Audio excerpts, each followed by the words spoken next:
What's happening, guys? A Venom spin-off film is on its way, and soon we'll see one of the Spidey's greatest villains on the big screen. Venom is a very popular character and is considered to be one of the most recognizable Spidey foes of all time. The Amazing Spider-Man issue 300 is considered to be one of the most popular Spidey comic books, but little is known about the origin of Venom's host, Edward Charles Allen Brock. There's another great origin story of Eddie Brock himself, a 6-issue comic book limited series, Venom Lethal Protector, which was released back in 1993, and Web of Spider-Man issue 18, where Eddie Brock is mentioned for the first time ever. Eddie Brock has experienced not so great childhood. He was born in San Francisco and was raised in a Catholic family which had a very cold and problematic father, who blamed little Eddie Brock for his wife's death during the childbirth. During his childhood and teenage years, Eddie struggled a lot to get his father's approval and recognition.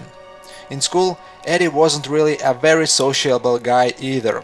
A great example of his early psychological problems would be the fact that Eddie often stole things from other children, just so later on he could find them and pretend to be a hero. He believed that this way he could make some friends. Despite having a great result on athletics and sports, Eddie decided to go for a journalist career. This idea came to his mind after reading a newspaper article about Watergate scandal. In his teenage years, Eddie managed to get an entrance to the Empire State University journalism program. There, he met a young girl named Anne Vang, and eventually they had a romantic relationship.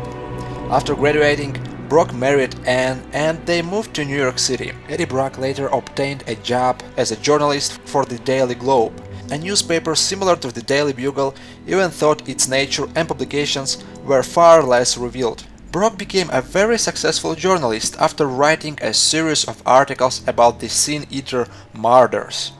Eddie was contacted by Emil Gregg, who confessed Brock that he is the serial killer. Following this, Brock published the breaking news that Emil is the killer everyone was looking for. Although the edition of the newspaper sold out immediately, Spider-Man soon revealed the true identity of the Sin Eater, who was in fact Detective Stan Carter. Brock became a laughable and useless journalist and was soon fired from the Daily Globe.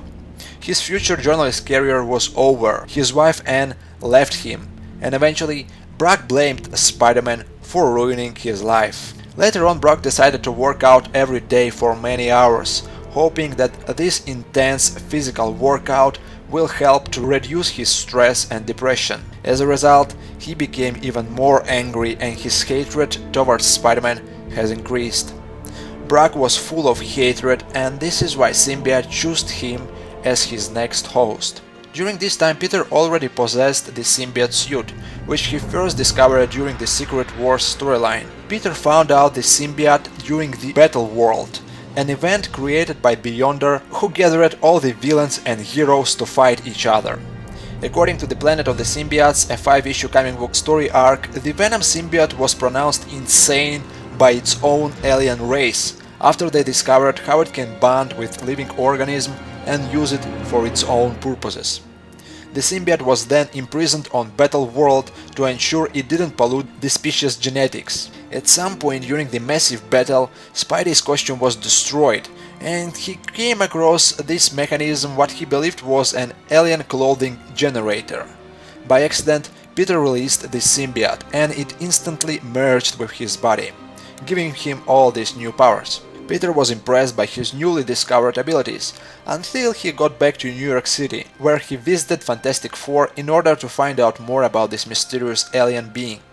Eventually, Reed Richards learned that the costume was actually a living alien symbiote and a dangerous parasite. Following this, they managed to separate the symbiote into its own special environment cell, but little they knew that the symbiote possessed his own mind and was far more intelligent than they originally thought.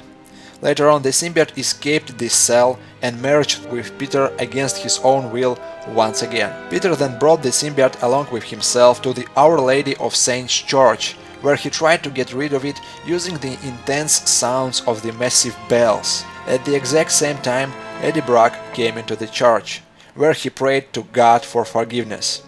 The symbiote, who now was all alone and weak, sensed Brock and merged with him, transforming both of them into Venom. As soon as Venom was born, he started his ultimate revenge plan by first pushing Peter in front of the moving subway without activating his spider sense and terrorizing Mary Jane Watson. But he didn't really injure Mary Jane or harm her at all. The reason is Venom is a bad guy as much as he's a good guy. For the second time we will see Eddie Brock on the big screen and will definitely be introduced to his origin story, whether it's his childhood flashbacks, his failure at the Daily Globe, or maybe even the whole story, which will be done in its right order during the film. It might be a movie about a villain, Venom, or it might be a movie about a hero, Venom, where he fights Carnage, for example. Anyway, let me know what you guys think. Would you like to see Eddie Brock's origin story, or perhaps they can start right off by introducing him to the symbiote? Tell me your ideas in the comment section down below. Thanks for watching, and I'm off for now.